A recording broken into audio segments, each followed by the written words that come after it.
I've got a big microphone. This is for the live stream, of course. So, welcome everyone. Welcome to Report Out. Apologies for being a few minutes late.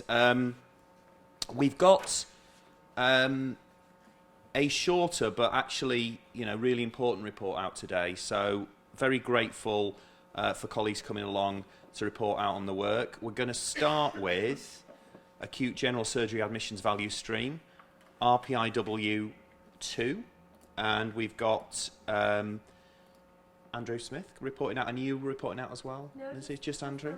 And Andy, welcome. Andy, I'm sure, is well known to everyone, lead clinician for pancreas and upper GI surgery. So, when you're ready, Andy. Thank you, Julian. This is our 30-day report out. I have to thank our SHO in surgery, Josh Burt, for a huge amount of work that he's put in over the last month or so. So just to give you some background, this is the traditional model of seeing a surgical patient, or it's been traditional in all areas of admissions in the hospital, that the patient is referred in and then is seen by a series of doctors with advancing seniority. Now this process is slow, and the actual decision for intervention often comes right at the bottom of the arrow after they've seen the senior decision maker. Currently we've got issues with this process, that some of the members of the team aren't present on the SAU because they've got conflicting interests such as theatre or sick patients on the wards, or perhaps in this era that they're actually not there at all. There's gaps on the rota. And in this environment, we've seen a huge increase in the number of patients that we see on SAU, and we're now seeing 429 acute surgical patients, and that has increased by 80 patients compared to this time a year ago.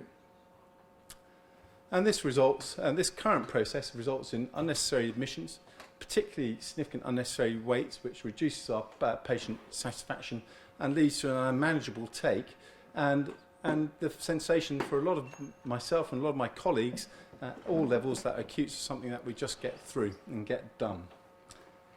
And this is our value stream map, which has assessed the current process, and it shows that at several steps in the process that we don't actually value add to the patient. And to get through the process, our median time is something over 4 hours for the patient from arrival to getting a senior decision. So what we've thought about is a new model, and that is to put the consultant at the front door, and together with rapid diagnostics is to get an appropriate decision. And that appropriate decision may allow that patient to be admitted or discharged back to the GP, or we've got two other pathways that they come back for either just for a simple clinical review or a clinical review after they've had a CT or an ultrasound. A big issue with those last three groups is that those patients aren't admitted and don't generate an EDAN, so the communication of what we've done for those patients to our primary care partners is currently unsatisfactory. So what we thought we'd do, what we have done, is that we've measured this process, and we've developed some quality measures to see whether by making this change it's effective. And so what we've measured is the lead time for the first presentation, the lead time for when the patient returns. We thought a good quality measure to assess would be if they're seen in 14 hours to meet the KEO target. Was the patient satisfied with the care, and did they understand what their treatment plan was? And we've also developed a process during our trial period that a secretary will dictate or type a real-time letter to the GP, and for our local GPs that has been emailed out.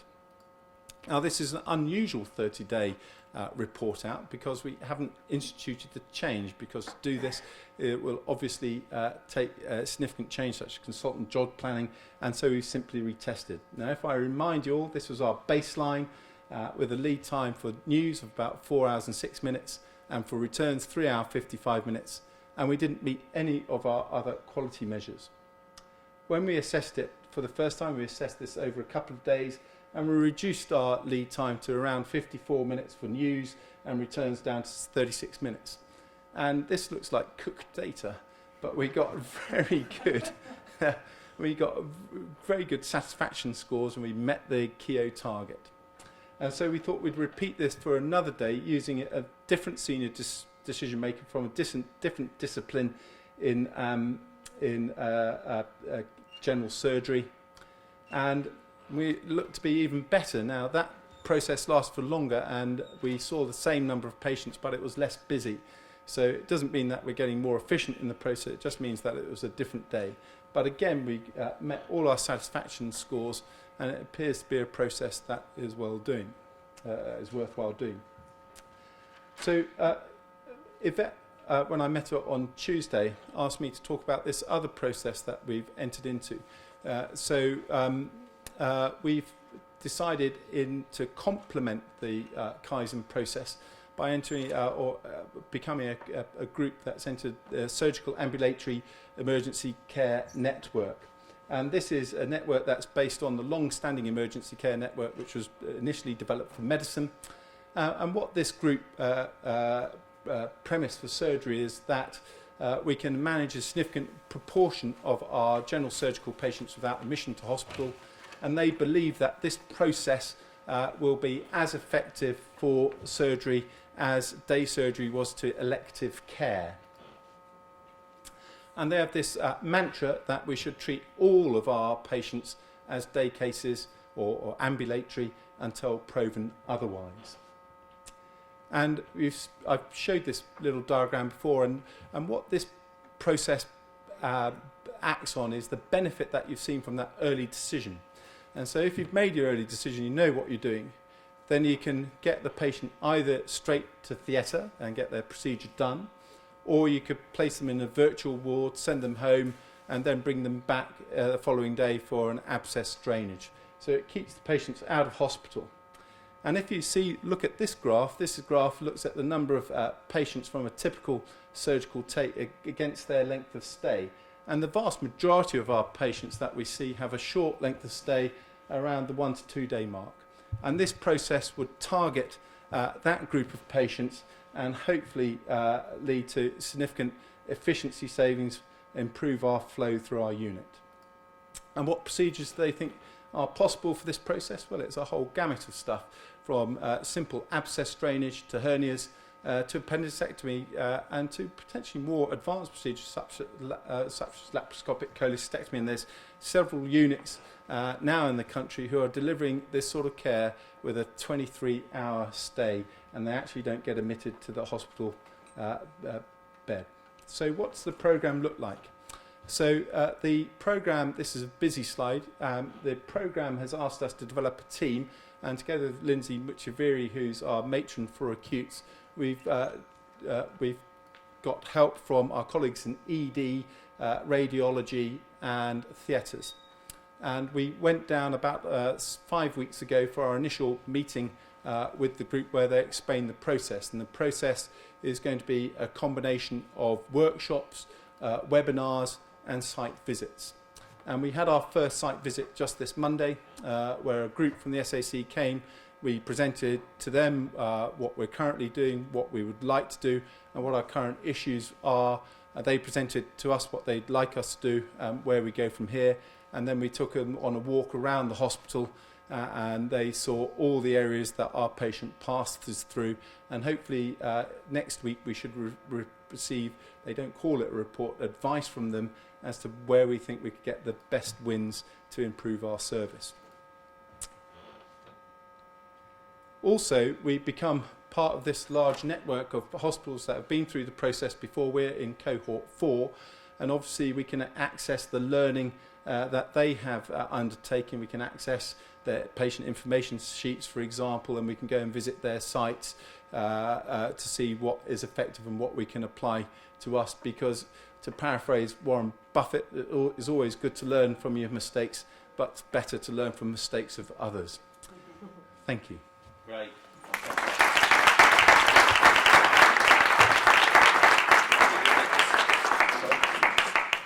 Stay where you are for a minute, because that was great. Really exciting, actually. I think because it's a slightly different kind of report out this morning, I think if we can do a bit of Q&A now, that will be good on just immediately responding to that. Because in your presentation, I'm sure we all feel hugely kind of inspired and encouraged by the progress we've seen in SAU in terms of the trials data that you put up, as well as the kind of broader piece around the network that we're now part of and working on. So I was keen just to get perhaps a bit of feedback and a bit of Q&A on this, because I think it's worth just recognising the promise and the achievement and the potential around this approach and the way you've set it out really kind of clearly and convincingly. So any kind of comments, feedback, Steve? Yeah, brilliant to hear, fantastic. I'm just thinking with the A&E hat on about sort of we're trying to reduce duplication of paperwork between ED and in medicine, and you sort of brought in medicine as a similar sort of pattern. Would there be some appetite for working with the ED to sort of have that sort of single clerking process, so a junior doctor doesn't have to see the patient twice if they do come through the ED? So have those discussions been had? We haven't had those discussions yet, but that, to streamline the process would be very beneficial. We'd be very keen to do that. Right, we'll get on with that then. Yeah, absolutely. No, that'd be great. Andy. Hi. Great to see you. I'm sorry I was a bit late coming in, but this process is around essentially getting the flow of patients so they move through quicker and are discharged quicker. Is that fair to say? I'm just wondering what work's done in the other side in the community in terms of receiving these patients at an earlier stage potentially, and the education for the patients around that part of the process, in and then out quicker. How have they looked at it the other side of the equation? So the network have told us it's not really effective to look at trying to reduce the flow in. You don't get such easy and quick wins trying to look at the flow in, and it saddens me to have to say that general surgery is not high on our primary care doctors' radar. They don't see many patients in a day, and so in general, if they see a patient with a general surgical problem, because that's unfamiliar, then they're very likely to send that patient in for advice. There are other ways that we could do it. If we do have a consultant on the front door, they could have the ability to provide advice and guidance over a phone. If possible, in Nottingham, I know that they've trialled that, and that was very effective, and the consultant wasn't overwhelmed with a significant volume of phone calls during the day. Thank you. I think just to answer the other part of that question around discharge, so we do measure capacity in the neighbourhood teams and their ability to cope with that capacity, and that comes into our organisation. So if there is a surge through this because patients are going out earlier, we would be able to recognise that really early, and they join the OPAL escalation in the same way that we report daily, so that we could then look at what's required to help them cope with that increase in demand. Thank you, John. These are often patients that are discharged anyway, so they're discharged already through the SAU process. It's just by having a consultant at the front door, they'd be discharged earlier in their journey. So hopefully there won't be that increase for community services. Emily? I think one thing to add, which Lindsay's worked hard on, is building those CCG relationships as part of the SAEC team. Yeah. So there was some early CCG feedback that the letters, which went almost in real time to GPs, saying your patient has had an acute admission and this is what's happened, was really, really welcome. So that's something from the pilot that we want to build on. Right. Yeah, go on. I think it's just worth noting that we talked at VSST this week that 2 of the other VMI trusts Yeah, you got to say that. are also part of this network. So we agreed that we would contact those to see and share the learning through the VMI. Perfect. As well. Absolutely. You beat me to it, I'm absolutely right. Coventry and Warwickshire and Shrewsbury and Telford would. So that, because of what you put up earlier, Andy, I think there would be, and hopefully some of your colleagues in those trusts you'll have the same language and nomenclature around the improvement approach. And the network told us that those 2 trusts have had the best outcome Oh, from really? the process because change was ingrained in their culture. That's great. So any other final questions, comments? Go on. So I'm interested interested to understand how your colleagues have taken to this process as well, because obviously you're leading the way in this with Lindsay, but just how have our other... So, not this week's audit meeting, but the previous audit meeting, I gave them an update of where we're at and shared some of our early data. And it was well received, and we know that we're not providing a great service for these individuals. And I think what resonated most with them, I use an example of one of our older surgeons who attended our SAU, and she had a really torrid time coming back 3 times on 3 days with significant weights each time she came back. She's unfortunately a frail elderly lady, and it wasn't the best experience, and I think we all appreciate that we've got room for improvement. As ever with all these processes, the devil's in the detail of actually how we'll finally achieve this. Thanks, Claire. Yvette? Well, my comment was really just to support what Andy's just said, really, which is this is a big change, and it's a big change involving a lot of consultants and other members of staff. But I think that being able to take the Leeds improvement method approach alongside this network approach, which has a lot of peer support but also peer pressure, is going to be very helpful for us. Great, absolutely. Did you have Mine was pretty much the same as Claire's. Okay, fine. The last one. Go on, Andy. Andy, I'm really interested about how we kind of roll some of this work into the new Diagnostic Improvement Board, because if we want to really do same-day ambulatory care, we're going to need to kind of marshal some bits around the patient. Have you had any thoughts about how we could do that? Well, it'd be great to have on-site diagnostics in SAU, and I think if you looked at the Chancellor Wing as an acute building, so you've got ED in the ground floor, you've got acute medicine on the top floor, you've got acute gynae on the floor that we share, there must be some economies of scale that we could get in, rapid imaging close to the patient, in that building. Okay. Great. Andy, thank you very much. I think you can tell the level of interest and support there is for this. And, we want, obviously, as part of the work we continue to do with the Leeds Improvement Method, the kind of ongoing follow-up and monitoring at each point and see how we're doing, but also building in what will come out, I'm sure, of the work with other network members and so on. But great, so well done, thanks again.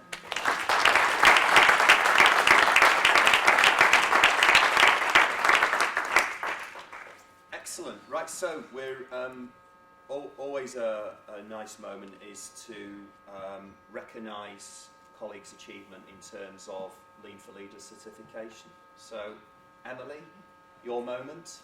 So, if you'd like to come up.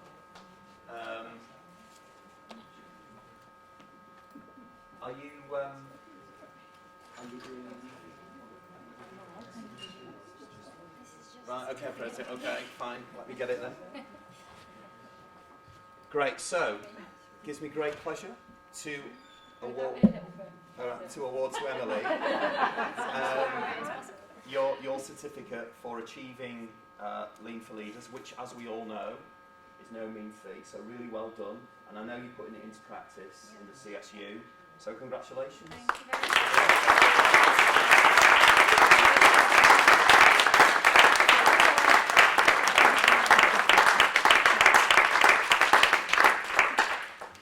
Excellent.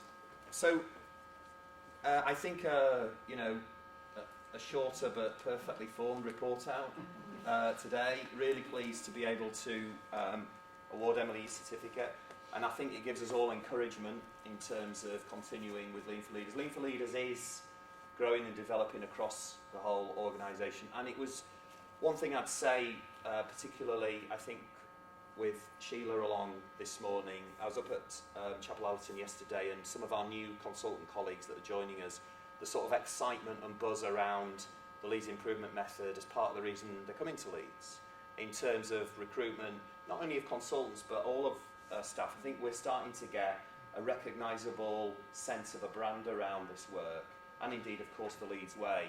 But it does really help us, this, in terms of our reputation and profile. So all of you I know in this room get it, but I think just continuing to communicate and encourage colleagues to participate in the great work that the KPO team offer as far as the training goes and the difference this is making for our patients, the value it is adding to our patients' experience is what it is all about. So great work. Thanks very much. See you next time.